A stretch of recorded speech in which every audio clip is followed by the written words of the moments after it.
ဖျားသခင်ယေရှုတော်ချီးမွမ်းပါတယ်။နှုတ်ကပတ်တော်အဖြစ်အတူတူကအစဉ်ချင်းခွန်အားယူဖို့ရန်အတွက်ရှင်လုကာခရစ်ဝင်ခန်းကြီး6အပိုင်ငယ်73မှ16မိုးလင်းသောအခါတပည့်တော်တို့ကိုခေါ်တော်မူ၍ပေတရုအမည်သစ်ကိုရသောရှီမုန်နှင့်သူညီအန်ဒရေယာကုပ်နှင့်ယောဟန်ဖိလိပုနှင့်ဘာသောလမဲမဿဲနှင့်သောမတ်အာလဖေသားယာကုပ်နှင့်ဇေလုဟုခေါ်ဝေါ်သောရှီမုန်ယာကုပ်၏ညီယူဒနှင့်ကိုတော်ကိုအနံသောယူဒရှကာယုတ်တီဟုသောတကျိပ်နှစ်ပါးသောတပည့်တော်တို့ကိုရွေးကောက်၍တမန်တော်အမည်ဖြင့်သမုတ်တော်မူ၏ဂျော်ဒီနှုတ်ကပတ်တော်ကတော့သခင်ယေရှုရွေးကောက်တဲ့တပည့်တော်12ပါးရဲ့အမည်တွေဖြစ်ပါတယ်သခင်ယေရှုကတပည့်တော်12ပါးကိုရွေးကောက်ပြီးတော့တဲ့အဲဒီတပည့်တော်12ပါးကိုတမန်တော်အမည်ဖြင့်သမုတ်တယ်လို့တမန်ကျမ်းစာမှာဖော်ပြပါတယ်။ဒါကြောင့်မို့တပည့်တော်ဆိုတဲ့အဓိပ္ပာယ်ကသင်ယူလေ့လာသူနောက်လိုက်သူလို့အဓိပ္ပာယ်ရပါတယ်။ကျွန်တော်တို့သခင်ယေရှုကိုယုံကြည်တဲ့ဘုရားသားသမီးအားလုံးဟာတပည့်တော်များဖြစ်ပါတယ်။သခင်ယေရှုထံကနေပြီးတော့နေ့စဉ်သင်ယူဖို့သခင်ယေရှုနောက်ကိုနေ့စဉ်လိုက်တော်သူဖြစ်ဖို့ဒီနေ့တမန်ကျမ်းစာကဖော်ပြထားပါတယ်တမန်တော်ဆိုတဲ့အဓိပ္ပာယ်ကတော့စေလွတ်ချင်းခံရသောသူကိုယ်စားလှယ်လို့အဓိပ္ပာယ်ရပါတယ်ကျွန်တော်တို့ကဖျားသခင်အမှုတော်အတွက်ဒီလောကကြီးထဲသို့စေလွတ်ချင်းကိုခံရတဲ့ဖျားရဲ့တမန်တော်တွေဖြစ်ပါတယ်ဒါကြောင့်မို့ဒီဇိုင်ဗယ်တို့အပိုစတယ်တို့တပည့်တော်တို့တမန်တော်တို့ဆိုတာဘွဲ့ကုံယာဒူးထက်တပည့်တော်ဆိုတဲ့အဓိပ္ပာယ်ကသင်ယူလေ့လာတော်သူသခင်ရှုနောက်ကိုလိုက်တော်သူလို့အဲ့ဒီအတိတ်ပဲတိုင်းအသက်ရှင်ရမှာဖြစ်ပြီးတော့အပိုစတယ်ဆိုတဲ့တမန်တော်ဆိုတဲ့အရာကလည်းဘွဲ့ကုံလူထက်သခင်ဖခင်ရဲ့ဆေလူချင်းကိုခံရတဲ့သူဖခင်ရဲ့ကိုယ်စားလှယ်အနေနဲ့ဒီလောကကြီးထဲမှာအသက်ရှင်သောဖခင်ကိုမသိသေးတဲ့သူတွေနဲ့မိတ်ဆက်ပေးဖို့ကျွန်တော်တို့မှာတာဝန်ရှိပါတယ်ဖခင်ကကျွန်တော်တို့ကိုဆေလွတ်ထားပါတယ်တပည့်တော်12ပါးရဲ့အမည်နာမတွေကိုကြည့်တဲ့အခါမှာပေတရုမြည်တဲ့ကိုရသောရှီမုန်နဲ့သူ့ညီအန်ဒရေဒါကတော့ညီကို2ယောက်ဖြစ်ပါတယ်ယာကုပ်နဲ့ယောဟန်လည်းညီကို2ယောက်ဖြစ်တယ်ပြီးတဲ့အခါမှာဖိလိပုနဲ့ဘာသောလမဲဆိုတဲ့တယောက်ကတော့ဓမ္မသစ်ကျမ်းစာမဿဲမာကုလုကာမှာဘာသောလမဲလို့ဖော်ပြပြီးတော့ရှင်ယောဟန်မှာကျတော့နာသနေလလို့ဖော်ပြပါတယ်ဒါကြောင့်မို့ဘာသောလမဲနဲ့နာသနေလကတယောက်တည်းဖြစ်တယ်လို့ယူဆကြပါတယ်နောက်တစ်ခုကတော့ရှီမုန်ဇေလုကတော့တခြားသောနေရာမှာကာနနိတ်လူရှီမုန်လို့ဖော်ပြပါတယ်။ဒါကြောင့်မို့ကာနနိတ်လူရှီမုန်နဲ့ရှီမုန်ဇေလုနဲ့ကတယောက်တည်းဖြစ်ပါတယ်။ယာကုပ်ညီယူဒနဲ့တတဲလီဘဲဆိုတဲ့ဒီနာမည်၃ခုဟာလူပုဂ္ဂိုလ်တယောက်တည်းဖြစ်ပါတယ်။တတဲရဲ့လီဘဲရဲ့ယာကုပ်ညီယူဒယာကုပ်သားယူဒလို့လည်းဖော်ပြပါတယ်။အဲ့ဒီ၃ယောက်ကနာမည်၃မျိုးဖြစ်ပေမဲ့တယောက်တည်းဖြစ်ပါတယ်ဒါကသခင်ရှုရွေးကောက်တဲ့တပည့်တော်12ပါးဖြစ်ပါတယ်အံ့ဩစရာကောင်းတာကတပည့်တော်12ပါးထဲမှာမပါဝင်ဘဲနဲ့တမန်ကျမ်းစာထဲမှာကျမ်းဆောင်တွေကိုရေးခဲ့တဲ့တပည့်တော်တွေရှိပါတယ်ရှင်မဿဲခရစ်ဝင်ကျမ်းဆိုရင်တပည့်တော်မဿဲဆိုတဲ့တပည့်တော်လေဝိလို့လည်းခေါ်တဲ့တပည့်တော်ကရေးပါတယ်ရှင်မာကုခရစ်ဝင်ကျမ်းကိုရေးတဲ့သူကတော့ဒီတပည့်တော်12ပါးထဲမှာမပါပါဘူးဒီလိုပဲရှင်လုကာခရစ်ဝင်ကျမ်းကိုရေးတဲ့သူကလည်းတပည့်တော်12ပါးထဲမှာမပါပါဘူးရှင်ယောဟန်ခရစ်ဝင်ကျမ်းကိုရေးတဲ့သူကတော့တပည့်တော်ယာကုပ်ရဲ့ညီယောဟန်ဖြစ်ပါတယ်ကျွန်တော်ရှင်ယာကုပ်ဩဝါဒစာကိုရေးတဲ့သူကလည်းတပည့်တော်12ပါးထဲကယာကုပ်မဟုတ်ပါဘူးရှင်ယာကုပ်ဩဝါဒစာကိုရေးတဲ့သူကတော့သခင်ယေရှုရဲ့ညီတော်ယေရုရှလင်အသင်းတော်ရဲ့ခေါင်းဆောင်ရှင်ယာကုပ်ဖြစ်ပါတယ်ရှင်ယူဒဩဝါဒစာကိုရေးတဲ့သူကလည်းဒီတမန်ကျမ်းစာတွေကယူဒမဟုတ်ပါဘူးသခင်ယေရှုရဲ့ညီတော်ယူဒပဲဖြစ်ပါတယ်ဒါကြောင့်မို့တပည့်တော်12ပါးမှာပါတဲ့ရှင်ယာကုပ်ဩဝါဒစာနဲ့ရှင်ယူဒဩဝါဒစာကိုသခင်ယေရှုရဲ့ညီတော်တွေကရေးထားခဲ့တယ်ဆိုတဲ့အကြောင်းကိုတမန်ကျမ်းစာအပြင်သိရပါတယ်ကျွန်တော်ရှင်မာကုခရစ်ဝင်ကျမ်းကိုရေးတဲ့တပည့်တော်ကလည်းအင်မတန်ထူးခြားပါတယ်သူဟာသူ့ရဲ့မိခင်ကမာရီလို့ဖော်ပြပါတယ်တပည့်တော်တွေအမြဲတမ်းစုဝေးတဲ့အထက်ခန်းရအိမ်ဟာသူ့အမေရဲ့အိမ်ပဲဖြစ်ပါတယ်ပေတရုတို့ထောင်ထဲမှာပေတရုအဖမ်းခံရတဲ့အခါမှာဆူတောင်းပေးနေတဲ့အိမ်ဟာ အဲ့ဒီမာကုရဲ့အိမ်ပဲဖြစ်ပါတယ်။သခင်ရှုခေသည်ရှင်မန်ဥယျာဉ်မှာဆုတောင်းပြီးတော့ဖမ်းဆီးခံရတဲ့ညကအဝတ်မပါဘဲထွက်ပြေးတဲ့လူငယ်ကအဲ့ဒီမာကုဖြစ်နိုင်ပါတယ်။မာကုခန်းကြီး14အပိုင်ငယ်51 52မှာအဲ့ဒီအကြောင်းကိုရေးထားတယ်။အဲ့ဒီအဝတ်မပါဘဲထွက်ပြေးတဲ့လူငယ်ကရှင်မာကုဖြစ်နိုင်တယ်လို့ကျမ်းပညာရှင်တွေကသုံးသပ်ပါတယ်။အဲ့ဒီရှင်မာကုခရစ်ဝင်ကျမ်းကိုရေးတဲ့မာကုဟာဘာနဘရဲ့တူတော်ပါတယ်။သူဟာအစပထမပိုင်းမှာအသုံးမဝင်သောသူဖြစ်တယ်။ရှင်ဘောလုနဲ့ပထမသာသနာပြုခီးစဉ်မှာဘာနဘရဲ့တူမာကုလည်းပါလာတယ်။ဒါပေမဲ့အဆုံးထိမလိုက်ပဲပြန်သွားတဲ့အခါမှာနောက်ထပ်သာသနာပြုခီးစဉ်မှာရှင်ဘောလုကသူ့ကိုမခေါ်တော့ရှင်ဘောလုကတိလောက်ခေါ်ပြီးတော့သွားခဲ့တယ်။ဘာနဘကတော့မာကုကိုဆက်လက်ပြုစုပြီးတော့အသုံးဝင်သူဖြစ်လာအောင်လက်တွဲခေါ်ခဲ့ပါတယ်။တစ်ချိန်မှာတော့အဲ့ဒီမာကုဟာအသုံးဝင်သူဖြစ်လာတယ်။ဘာနဘအတွက်တင်မဟုတ်ဘဲနဲ့ရှင်ပေါလုအတွက်ပါအသုံးဝင်တော်သူဖြစ်လာခဲ့တယ်ဆိုတာကိုတမန်ကျမ်းစာမှာတွေ့ရပါတယ်။ရှင်လုကာခရစ်ဝင်ကျမ်းကိုရေးတဲ့အဲ့ဒီလုကာဆိုတဲ့သူကလည်းသူဟာ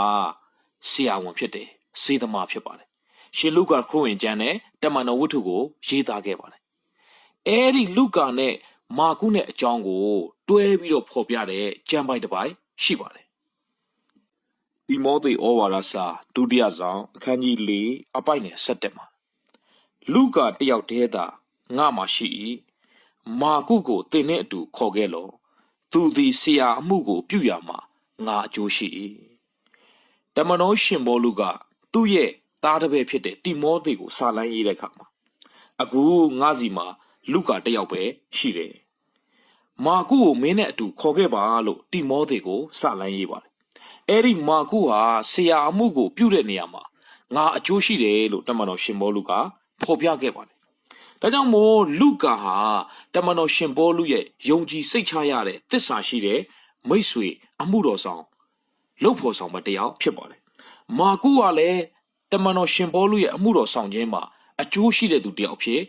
နောက်ပိုင်းမှာအသုံးဝင်လာခဲ့ပါတယ်။ဒီနေ့တပည့်တော်12ပါးနဲ့အခြားသောတပည့်တော်တွေရဲ့အသက်တာကိုကြည့်တဲ့အခါမှာအစပထမပိုင်းမှာအသုံးမဝင်တဲ့သူတွေဖြစ်ပါတယ်။ဒါပေမဲ့နောက်ပိုင်းမှာအသက်တာပြောင်းလဲပြီးတော့သူတို့ရဲ့အသက်တာတွေကဖခင်သခင်တို့အသုံးဝင်တော်သူများဖြစ်ခဲ့ပါတယ်။သခင်ရှုရဲ့ညီတော်ရှင်ယာကုပ်ဩဝါဒစာကိုရေးတဲ့သူနဲ့ရှင်ယူဒဩဝါဒစာကိုရေးတဲ့ဒီညီတော်တွေဆိုလဲအစပထမပိုင်းမှာသခင်ရှုကိုမယုံကြည်ခဲ့ပါဘူး။ဒါပေမဲ့နောက်ပိုင်းမှာယုံကြည်ပြောင်းလဲပြီးတော့ဖခင်သခင်တို့အသက်ရှင်သွားခဲ့ပါတယ်။ဒီတပည့်တော်အများစုရဲ့အသက်တာကိုကြည့်မယ်ဆိုရင်တာမညာလူတွေပါ။သူတို့ဟာသိတ်ထင်ရှားတဲ့သူပညာတတ်တဲ့သူတွေအများမပါပါဘူး။သူတို့မှာရှိတဲ့အရာလေးနဲ့ဖျားသခင်တို့အသုံးခံသွားခဲ့ပါတယ်။ဒါကြောင့်မို့ချစ်တော်ညီတော်စီတိုင်းကျွန်တော်တို့ဘဝအတ္တတာထဲမှာတော်မှတက်မှကျွန်တော်တို့ဘဝအတ္တတာထဲမှာပညာအရေးချင်းတွေပြည့်စုံမှဖျားကသုံးတာမဟုတ်ပါဘူး။အဲ့လိုပြောလို့တော်တဲ့တက်တဲ့သူဖျားမသုံးဘူးလို့လည်းမဆိုလိုပါဘူး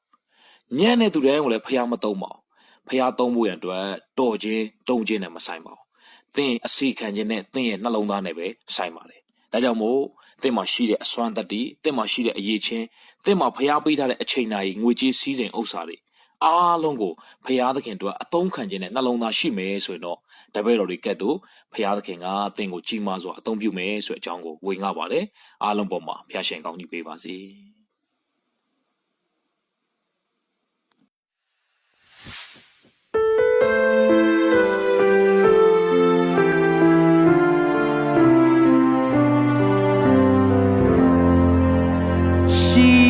တဲ့အရာ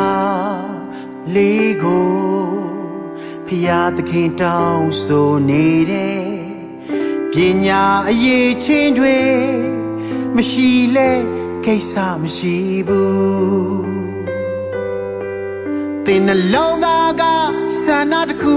ကိုသူလေးနေတတ်တယ်အိုးယုံကြည်ခြင်းနဲ့အရေးဆုံးပေးလိုက်ပါလားမုံငါလုံးနဲ့ငါနှကောင်းအကြောင်းကိုသိတယ်မဟုတ်လားပိုင်ရှင်လူငယ်လေးဟာစေနာစိတ်နဲ့ပေးလူတယ်သခင်ခရစ်တော်ရဲ့လက်ထဲရောက်ခြင်းချီးမွမ်းလိုက်တဲ့အခါအိုးမြုံနိုင်စရာပဲလူအောက်ကြီးကိုချွေးမွေနိုင်တယ်ဒီအသက်တာကိုဖျားသ သခင်အသုံးပြုခြင်းတဲ့သူရဲ့နိုင်ငံတော်အတွက်ွယ်ဘာမှမလိုဘူးသိစီကယုံကြည်ခြင်းတစ်ခုသာအရေးချင်းတွေလည်းမလိုဘူးခွဲနာခံခြင်းတစ်ခုသာခရစ်တော်နောက်လိုက်မယ်ဆိုရင်လူကုန်များမဲ့တငါတဲ့ဖြစ်စေမယ်ဆိုတဲ့ဂရီးစကားကိုပေးချတာပဲ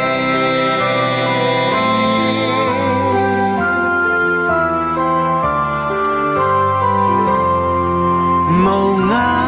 လုံးနဲ့ငါနှကောင်အကြောင်းကိုသိတယ်မဟုတ်လားပိုင်ရှင်လူငယ်လေးဟာစေနာစိတ်နဲ့ပေလူတယ်သခင်ခရစ်တော်ရဲ့လက်ထဲရောက်ခြင်းချီးမွမ်းလိုက်တဲ့အခါအိုးမယုံနိုင်စရာပဲလူအောက်ကြီးကိုကြွေးမွေနိုင်တယ်ဒီအတ္တတာကိုဖယားသခင်အသုံးပြုခြင်းတဲ့သူရဲ့နိုင်ငံတော်အတွက်ွယ်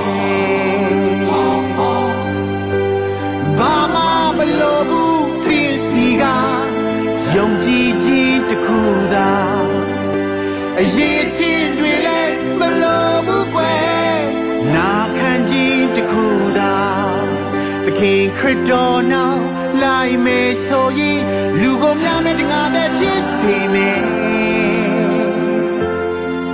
ဆိုတဲ့ဂရီးစကားကိုပေးချတာပဲဒီအတ္တတာကိုဘုရားသခင်အသုံးပြုခြင်းတဲ့သူရဲ့နိုင်ငံတော်အတွက်ွယ်ဘာမှမလိုဘူးသိစီကယုံကြည်ခြင်းတစ်ခုသာအရေးချင်းတွေလည်းမလိုဘူးကွယ်နာခံခြင်းတစ်ခုသာသခင်ခရစ်တော်နောက်လိုက်မယ်ဆိုရင်လူကိုများမဲ့တငါနဲ့ဖြစ်စေမယ်ဆိုတဲ့ဂရီးစကားကိုပေး